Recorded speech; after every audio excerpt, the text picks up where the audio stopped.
এক নাম্বার, নবীরা তাওহীদ নিয়ে আগমন করেছে। নবীরা কি নিয়ে আগমন করেছেন?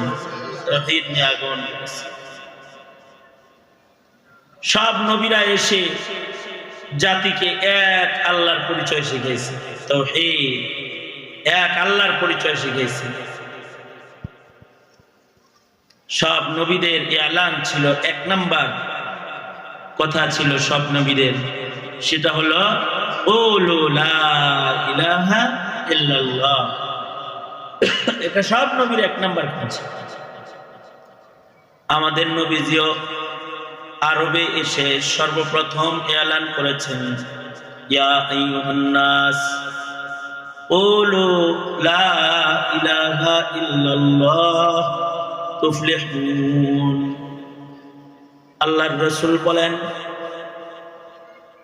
প্রথম কথা নবীজি, হে মানব জাতি, তোমরা সবাই বলো লা ইলাহা ইল্লাল্লাহ, নাই কোনো মাবুদ এক আল্লাহ ছাড়া, আল্লাহ ছাড়া আর কোনো মাবুদ নাই, আল্লাহ ছাড়া আর কোনো ইলাহ নেই। লা ইলাহা ইল্লাল্লাহ, বলেন লা ইলাহা ইল্লাল্লাহ, লা ইলাহা ইল্লাল্লাহ, লা ইলাহা ইল্লাল্লাহ, লা ইলাহা ইল্লাল্লাহ। এই লা ইলাহা ইল্লাল্লাহ এটা যদি বলো তোমরা, তাহলে তোমরা সফল হয়ে যাবে। কারণ যারা লা ইলাহা ইল্লাল্লাহ জীবনে একবার বিশ্বাসের সাথে বুঝে শুনে একবার বলবে, তো সে আল্লাহর জান্নাতের মালিক হয়ে গেল। যে বলবে লা ইলাহা ইল্লাল্লাহ, সে জান্নাতি। লা ইলাহা ইল্লাল্লাহ, আল্লাহর তাওহীদ একাত্মবাদ স্বীকার করেছে, সে জান্নাতি। একাত্মবাদ অনেক দামি জিনিস, জীবনে একবার বললেও সে জান্নাতে যাবে। জীবনে একবার যদি কেউ বলে লা ইলাহা ইল্লাল্লাহ, তো জান্নাতে চলে যাবে সে। আল্লাহ তাআলা তাকেও জান্নাতে ঢুকাইবেন। এ কারণেই আল্লাহর নবী নিজের চাচাকে একবার এই কথাটা মুখে বের করার জন্য জবরদস্তি করছেন। চাচারে, নবীজি হুজুরের চাচা আবু তালিবকে নবী আলাইহিস সালাতু ওয়াস সালাম নিজে চাচাকে বারবার বলেছেন, চাচা আপনি একবার বলেন লা ইলাহা ইল্লাল্লাহ, এটা একবার বলেন। যদি আপনি একবার কালিমাটা বলেন, তাহলে আমি আপনার জন্য হাসরের মাঠে আপনার পক্ষে শাফাআত করব। একবার আপনি বলবেন তো আমি আপনার জন্য শাফাআত করব। অন্য বর্ণনায় আছে উহাজ্জু বিকা, আমি আপনার জন্য আল্লাহর সাথে জোরাজুরি করব আপনাকে জান্নাতে নেওয়ার জন্য। বাড়াবাড়ি করেও হলেও আপনাকে আল্লাহর জান্নাতে পৌঁছানোর জন্য আমি চেষ্টা করব। কিন্তু নসিব তো অনেক দামি জিনিস। নবীজি একবার বলানোর চেষ্টা করছেন, কিন্তু আবু তালিব একবারও বলেন। আবু তালিব বলে নাই। কারণ কি? কারণটা আল্লাহ তাআলা নিজেই বলতেছেন, বন্ধু আপনি চেষ্টা করলে হবে কি, আমি যে চাই না এর লেগে বাইরে না। ইন্নাকা লা তাহদি মান আহবাবতা ওয়ালাকিন্নাল্লাহা ইয়াহদি মান ইয়াশা। আপনি চেষ্টা করলে তো হইব না, আমিও তো পছন্দ করতে হইব। আপনি চেষ্টা করছেন, কিন্তু আমি তারে কবুল করছি না, আমি তাকে ভালোবাসা দিছি না, দেই নাই, এই কারণে বাইরে হয় নাই। যদি কারোর বাইরে হয় একবার বিশ্বাসের সাথে, তাইলে সেও জান্নাতে যাবে। যদি এটা কবরে নিয়ে যেতে পারে, তাইলে এই শুধু কালিমা একবার বিশ্বাসের সাথে পড়ার কারণে তারে আল্লাহ যে জান্নাতটা দান করবে, সেই জান্নাতটা হবে এমন পৃথিবীর 10 পৃথিবীর সমান। এই দুনিয়া 10 দুনিয়ার সমান হবে শুধু কালিমা পড়ার কারণে যে জান্নাত হবে, সেই জান্নাত। এ কারণে সব নবী এক নাম্বার কাম নবীদের লা ইলাহা ইল্লাল্লাহ তাওহীদ শিখায়, নবীরা 1 নাম্বার কাম করছেন। দ্বিতীয় নাম্বার কাজ হলো এক আল্লাহ বিশ্বাস তো শিখাইছে, পড়া শিখাইছে, কালেমা শিখাইছে। দ্বিতীয় নাম্বার হলো নবীরা ইলমে দ্বীন নিয়ে আগমন করেছেন। নবীরা তাদের ইলমের দ্বারাই মানবদেরকে আল্লাহ পর্যন্ত পৌঁছা শিখাইছেন। বিশ্বাস করলে হইল না, আল্লাহ পর্যন্ত যাইতে তো হইব, পৌঁছতে তো হইব। আল্লাহ পর্যন্ত পৌঁছার জন্য কিছু কাজ আছে, আল্লাহ পর্যন্ত পৌঁছার জন্য কিছু বিধান আছে, আল্লাহ পর্যন্ত পৌঁছতে বান্দার কিছু করণীয় আছে, বর্জনীয় আছে। এই করণীয় এবং বর্জনীয় গুলো শিক্ষার জন্য হালাল হারাম, জায়েজ না জায়েজ, এটা শিক্ষার জন্য সব নবীরা আল্লাহর পক্ষ থেকে ইলম নিয়ে আগমন করেছেন। ইলমের মাধ্যমে নবীরা জাতিকে আল্লাহ পর্যন্ত পৌঁছা শিখাইছেন। আমাদের নবীজিও এই 2 জিনিস আনছেন। 1 নাম্বার তাওহীদ একাত্মবাদ ইলান নিয়ে আসছে। দ্বিতীয় নাম্বার আমাদের নবীও ইলমে দ্বীন নিয়ে আগমন করেছেন। আমাদের নবীর কাছেও আল্লাহ পাক সবচেয়ে কিমতি দামি ইলম যেটা, এটা আমাদের নবীজিকে আল্লাহ তাআলা দান করেছেন। ইলমের ভিতরে সবচেয়ে দামি ইলম হলো কোরআন। ইলমের মধ্যে সবচেয়ে দামি ইলমের নাম কি বলেন? আওয়াজ করে বলেন। হ্যাঁ, সবচেয়ে দামি ইলম হলো কোরআন। কোরআনের এই ইলম আমাদের নবীজিকে আল্লাহ তাআলা দান করেছেন। আমাদের নবীজিকে শুধুই মাত্র একটুকুন ইলম দান করেন নাই। কোরআনে যা আছে শুধু এইটুকুন না, আমাদের নবীজির ইলমের আয়তন কত? আল্লাহর রাসূলকে আল্লাহ তাআলা সবচেয়ে বেশি ইলম দান করেছেন। আল্লাহর রাসূল বলেন, আমার ইলমের ভান্ডারটা সবচেয়ে বড় আল্লাহ দিচ্ছেন আমারে। উতীতু ইলমাল আউয়ালিন ওয়াল আখিরিন, আউয়ালিন এবং আখিরিনের সকল ইলমের ভান্ডার আমাদের নবীজিকে আল্লাহ তাআলা দান করেছেন।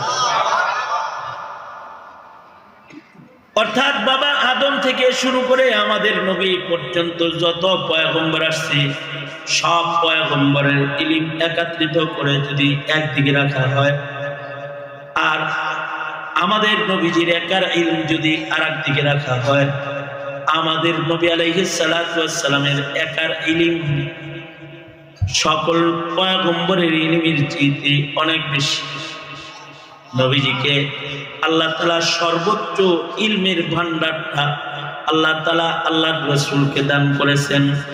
আল্লাহর রাসূল বলেন, উতীতু ইলমাল আউয়ালিনা ওয়াল আখিরিন। আল্লাহর রাসূল বলেন, আমাকেই আল্লাহ তাআলা আউয়ালিন আখিরিনের সব ইলম দান করেছেন। তাহলে নবীরা তাওহীদ নিয়ে এসেছেন, নবীরা ইলম নিয়ে আগমন করেছেন, ইলমে দ্বীন নিয়ে আগমন করেছেন। এবং আমাদের নবীজি শেষ নবী। আমাদের নবীজির পরে কিয়ামত পর্যন্ত আর কোন নবী নাই, আর কোন নবীর আগমন ঘটবে না। আমাদের নবীজিকে আল্লাহ তাআলা খাতামুন নবিয়্যিনের শান দান করেছেন। খাতামুন নবিয়্যিন আমাদের নবী। আমাদের নবী হলেন শেষ নবী। আমাদের নবীর পরে কিয়ামত পর্যন্ত আর কোন নতুন নবীর আগমন ঘটবে না। নবী হয়ে কেউ আসবে না, পয়গম্বর হয়ে। আমাদের নবীর শরীয়তই কিয়ামত পর্যন্ত উম্মতের জন্য মানা আল্লাহ তাআলা বিধান করেছেন।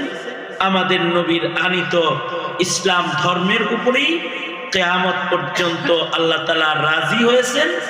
সারা দুনিয়ার মানুষ কিয়ামত পর্যন্ত ধর্ম মানবে ইসলাম, নবী মানবে মুহাম্মাদুর রাসূলুল্লাহ সাল্লাল্লাহু আলাইহি ওয়াসাল্লাম।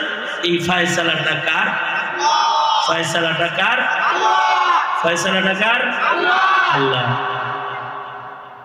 আল্লাহ বলেন আমার নবী শেষ নবী, মা কানা মুহাম্মাদুন আবা আহাদিম মির রিজালিকুম ওয়ালাকিন রাসূলুল্লাহ ওয়া খাতামান নাবিয়্যিন। আমাদের নবীজি শেষ নবী। আল্লাহর রাসূল এই কথাটার অনেক বিশ্লেষণ করে বুঝাইয়া দিয়েছেন। নবীজি বলেন আনা খাতামুন নাবিয়্যিন লা নাবিয়্যা বা'দি। আল্লাহর রাসূল বলেন লাউ কানা বা'দি নাবিয়্যুন লাকানা উমর। আমার পরে কেউ নবী হইলে উমর নবী হইতো, আর নবী নাই। আর কত কত বিশ্লেষণ আল্লাহর রাসূল করেছেন যে আমি নবীদের শেষ নবী, নবুয়ত বিল্ডিং এর শেষ ইট আমি এসে গেছি। নতুন কোন নবী দুনিয়াতে আর আসবে না। নবীজি এভাবে স্পষ্ট করে বুঝাইছেন। এ কারণে লা ইলাহা ইল্লাল্লাহ মুহাম্মাদুর রাসূলুল্লাহ এই পুরাটা আল্লাহর শান মতো আল্লাহ মানা, নবীর শান মতো নবী মানা।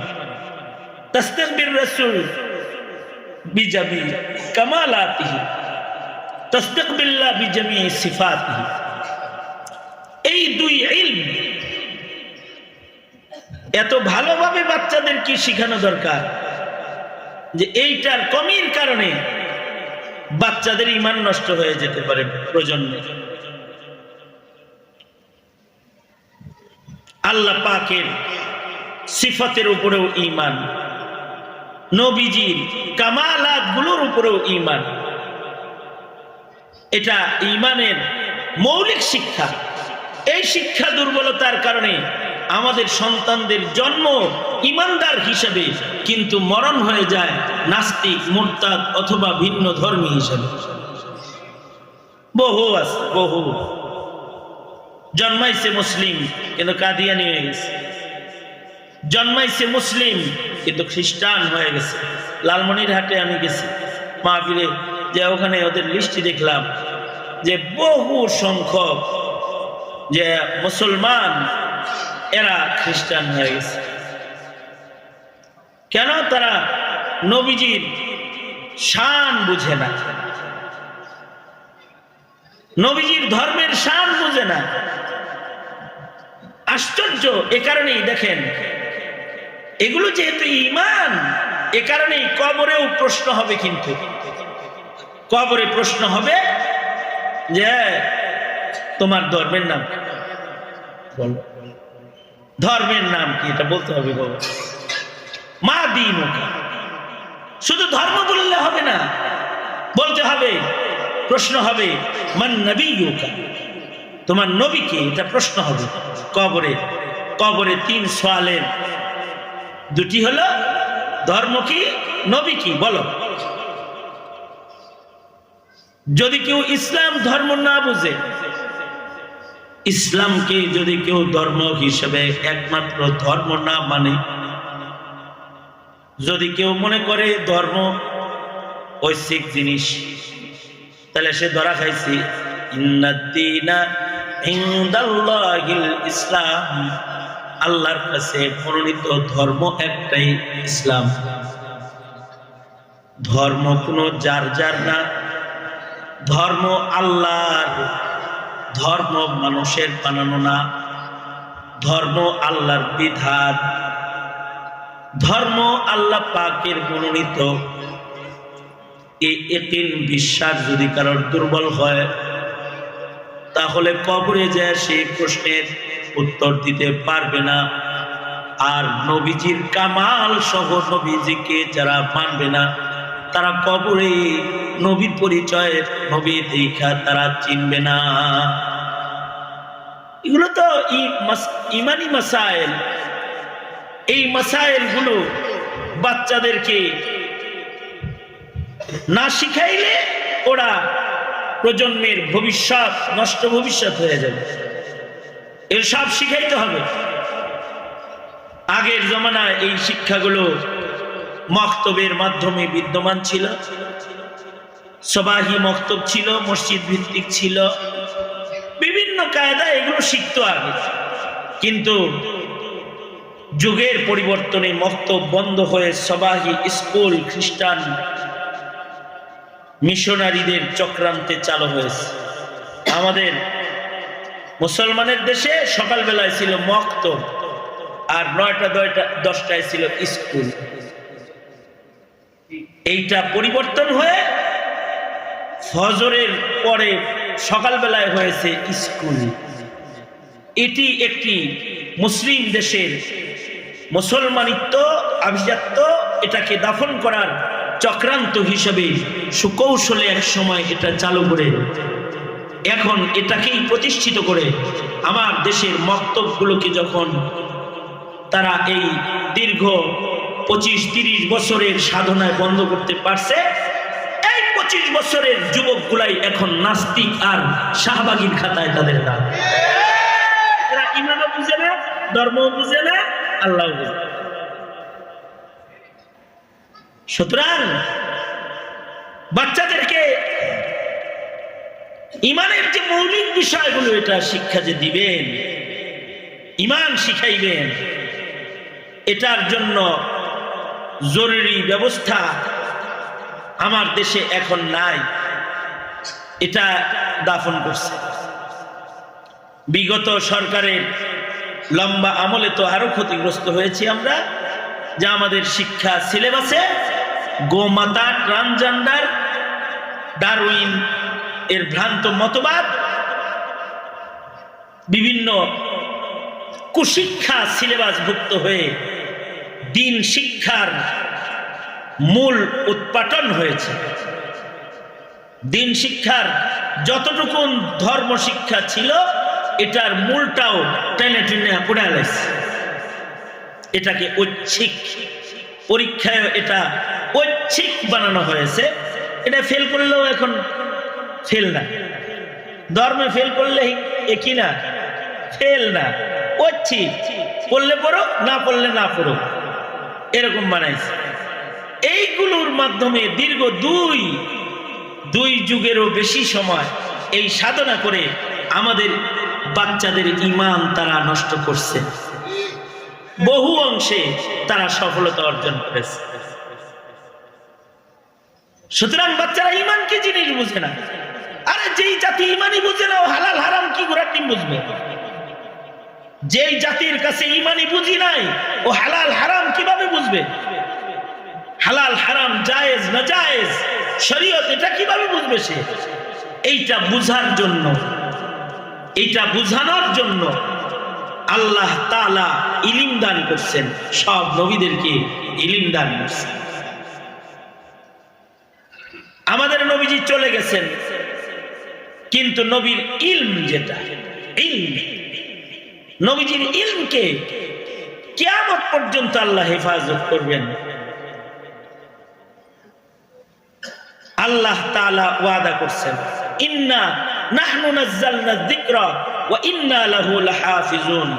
বন্ধুর উপরে অবতীর্ণ কোরআন, এটার হেফাজতের জিম্মাদার আল্লাহ নিজে হয়ে গেছে।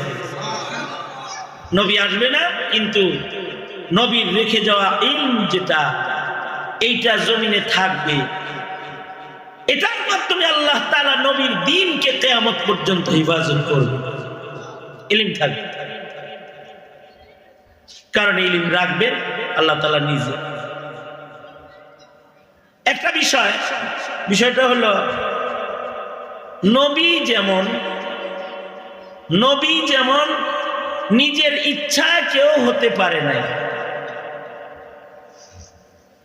নবী যেমন মা বাবায় কাউরে নবী বানাইতে পারে না।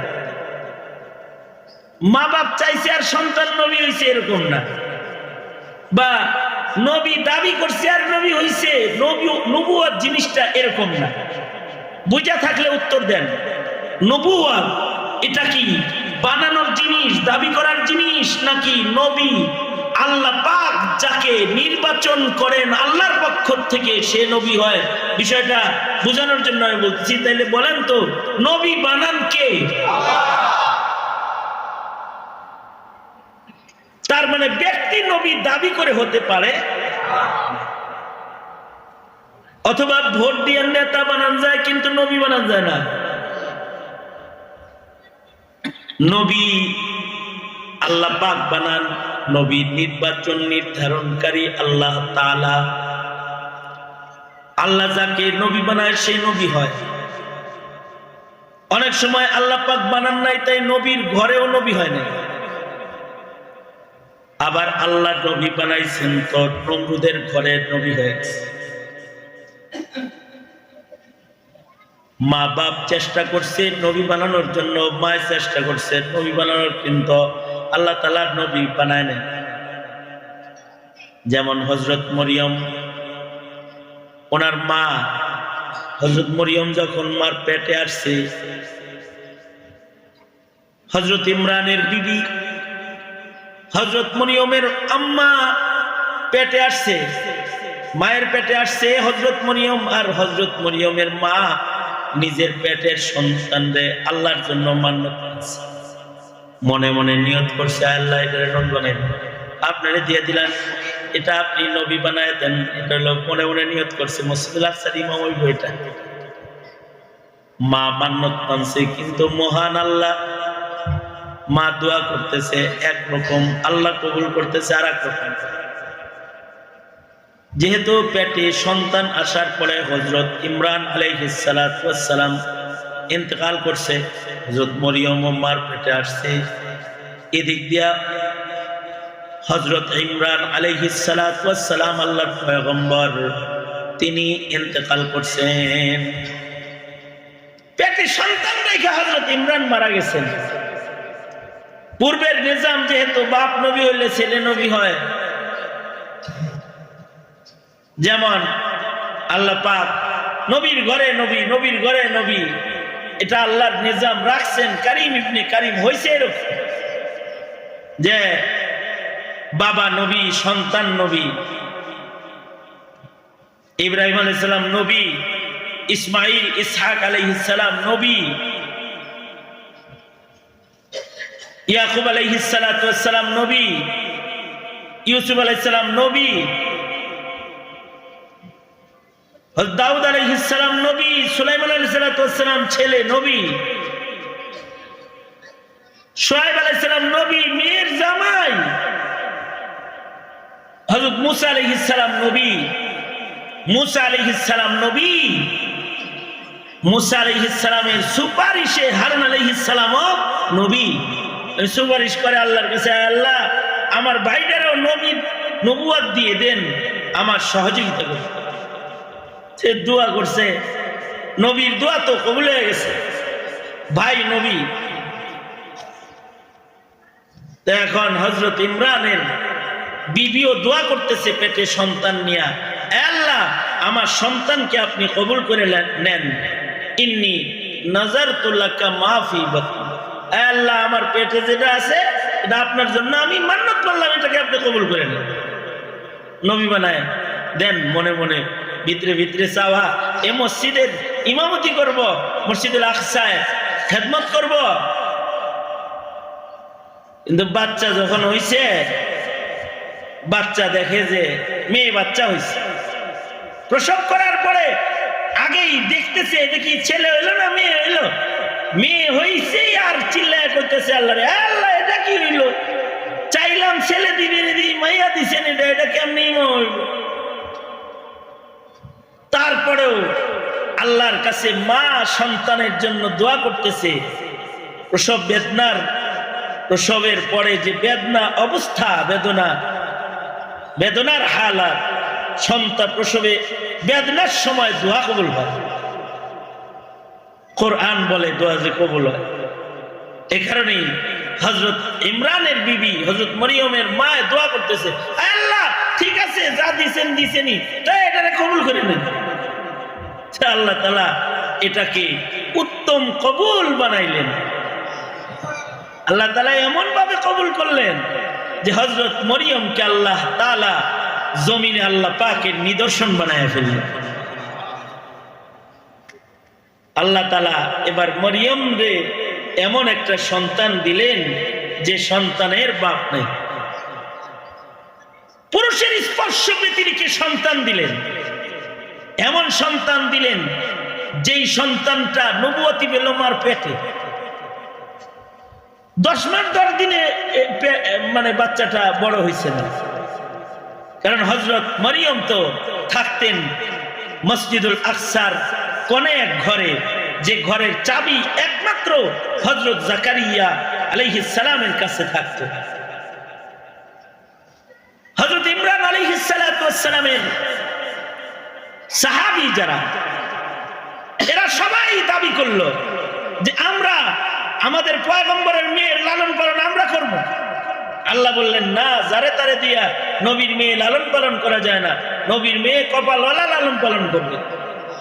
কেমনে কপালওয়ালা নির্বাচন হবে? সবাই তোমরা যার যার কলম নিক্ষেপ করো, তাওরাত লেখার কলম পানিতে নিক্ষেপ করো, যার কলম ভাসতে থাকবো সে বাচ্চার দেখভাল করবে। আল্লাহ তাআলা হযরত জাকারিয়ার কলমকে ভাসায় রাখলেন, ওনাকে দরজার চাবিটা দিয়ে দিলেন। শুধু তাই দিলেন না, হযরত জাকারিয়া আলাইহিস সালাতু ওয়াস সালামকে নবুয়ত দিলেন। হযরত জাকারিয়া আসলে ছিলেন ইমরান আলাইহিস সালামের সাহাবী।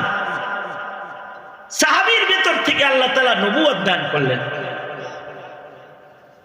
ছেলেও নবী হয়, ভাইও নবী হয়, নবীর সাহাবীও নবী হয়। এ কারণে আল্লাহর রাসূল কয়, আমার সাহাবীর ভিতরে কেউ যদি নবী হইতো তাহলে উমর নবী হইতো। ওই যে ওইদিক দিয়ে হযরত ইমরানের সাহাবী হযরত জাকারিয়া নবী। হযরত জাকারিয়া তো এই ঘরের চাবি শুধু ওনার কাছে, কিন্তু আশ্চর্য, একজন মহিলার কারামত কোরআনে বর্ণিত। কান্ডা ধরে তোর বের করে দেয়, এমনি পোলাপানের কথার জ্বালায় বাসি না, তুই জোরে জোরে কথা বাস কে টাকা বেশিস কে? নিচে টাকা।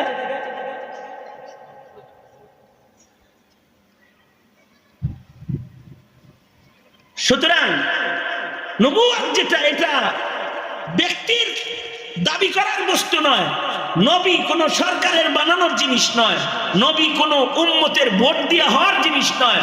নবুয়ত কার নির্বাচন? জোরে বলেন আল্লাহ। একটা বিষয়, নবুয়ত যেমন আল্লাহ পাকের নির্বাচন, কিয়ামত পর্যন্ত নায়েবে নবীও আল্লাহর নির্বাচন। আমাদের নবী শেষ নবী, আমাদের নবীর ইলম জমিনে কিয়ামত পর্যন্ত আল্লাহ রাখবেন। যাদের মাধ্যমে নবীর রেখে যাওয়া ইলম আল্লাহ রাখবেন, তারা নায়েবে নবী। এই নায়েবে নবী যারা, যারা নবীর ইলমের ওয়ারিস হবে, নবীর ইলমের ওয়ারিস হওয়া নিজের শক্তিতে হয় না, বাবা মায়ের মান্যত মানলে আলেম হয় না, মায় মান্যত মানলে যেমন নবী হয় না। মায় মান্যত মানছে কিন্তু পেটের বাচ্চা হয়ে গেছে মেয়ে, ওইরকম পেটের জিনিস মান্যত মানলেই হাফেজ আলেম হয় না। হাদা মিন ফজলি রব্বি, ইলম এটা আল্লাহ পাকের ফজল ও দয়ার নাম। আল্লাহ যাকে ইলম দান করেন সেই ইলম পায়। এ কারণে আল্লাহ তাআলাও বলে, রাসূল গো, ইলম কিন্তু আমার পক্ষ থেকে আতা, এটা আমি যাকে দেব সে পাবে। সুতরাং আপনি দোয়া করেন, ওকুর রব্বি জিদনি ইলমা, আল্লাহ আপনি আমাকে ইলম বাড়িয়ে দেন। আল্লাহ যদি কাউকে ইলম দেয় সে আলেম হয়ে যায়। মান্যত মাইন্নাও কোনো বাচ্চাকে আলেম বানানো যায় না। বহু মা বাপ আছে মান্যত মানছে হাফেজ বানাইবে, হাফেজ হয় নাই, আল্লাহ দেয় নাই। বহু মা বাবা আছে মান্যত মানে লক্ষ লক্ষ টাকা খরচ করছে ছেলেকে আলেম বানাবে, হয় নাই আলেম। আর রিকশাওয়ালার ঘরে বাচ্চাটা হাফেজ কোরআন হয়ে গেছে, রিকশাওয়ালার ছেলে আল্লাহ দিয়ে দিছে। নোয়াখালীর এক বাচ্চা, সে মাত্র 49 দিনে টোটাল কোরআনে কারীম মুখস্থ করছে। এটা কোনো মানুষের ব্রেন দিয়ে সম্ভব যে 49 দিনে 30 পারা কোরআন মুখস্থ করবে? 8 বছরের বাচ্চাদেরকে আমরা পাগড়ি দেই, এই বাচ্চার কাছে তার বাবা আলমারির চাবি দিবে না, ট্রাঙ্কের চাবিটা পর্যন্ত দেয় না। যেই বাচ্চাটার কাছে 500 টাকার নোটটা দেয় না, হুজুর রে 500 টাকা দিয়ে এসে কয়েকটা খাতা বানায় রেখেন, ডেলি সকালে ওরে 10 টাকা দেন। বাপে তার ছেলেরে 500 টাকার নোট দিয়ে বিশ্বাস করে না, কিন্তু আল্লাহ তাআলা 30 পারা কোরআনের পাতা দিয়ে ওরে বিশ্বাস করে ওর কলবের ভেতরে আটকায় দিয়েছে। এটা ব্যক্তির ব্রেন নয়, এটা ব্রেনের শক্তি নয়, এটা চেষ্টা প্রচেষ্টা টাকার পাওয়ার নয়, এটা কার দান? আল্লাহর। এ কারণে ইলমে দ্বীন যেটা, এইটার খিদমত যারা করবে কিয়ামত পর্যন্ত, এরা আল্লাহর মনোনীত হবে, তারা ভালো মানুষ হিসেবে গণিত হবে। কারণ তারা আল্লাহ পাকের জিম্মার জিনিসকে হেফাজত করার জন্য তারা আল্লাহ পাকের সহযোগী হয়েছে। এরা আনসার, আল্লাহ পাকের সাহায্যকারী। যারা আল্লাহ পাকের কাজে সাহায্যকারী তারাও জমিনে ভালো মানুষ। আল্লাহর রাসূল বলেন এই কারণেই, খায়রুকুম মান তাআল্লামাল কুরআনা ওয়া আল্লামা। কেউ চান্দা দিয়ে ইলম শিখাইব, কেউ জায়গা দিয়ে ইলম শিক্ষার প্রতিষ্ঠান করবে, কেউ মেহনত করে জাতির কাছে ইলম বিতরণ করবে। আর আল্লাহর মনোনীত যারা, তারা মৌমাছি হয়ে ছুটে এসে ইলমকে তারা অন্বেষণ করবে, সিনায় জমা রাখবে। এরা সব আল্লাহর নির্বাচিত।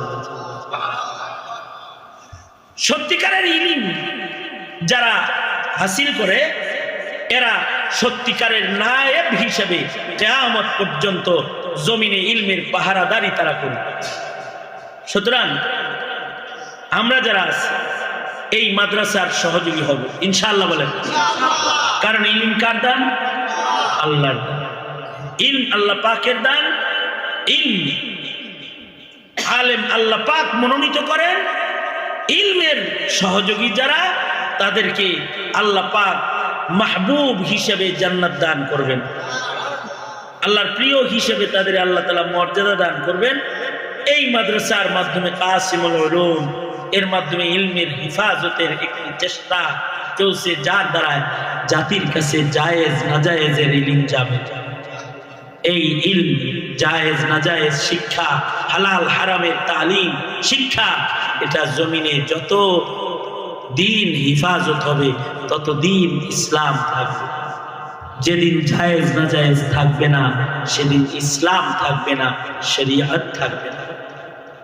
আল্লাহ তাআলা আমাদের সবাইকে ইলমের হেফাজতকারী হিসেবে কবুল করেন।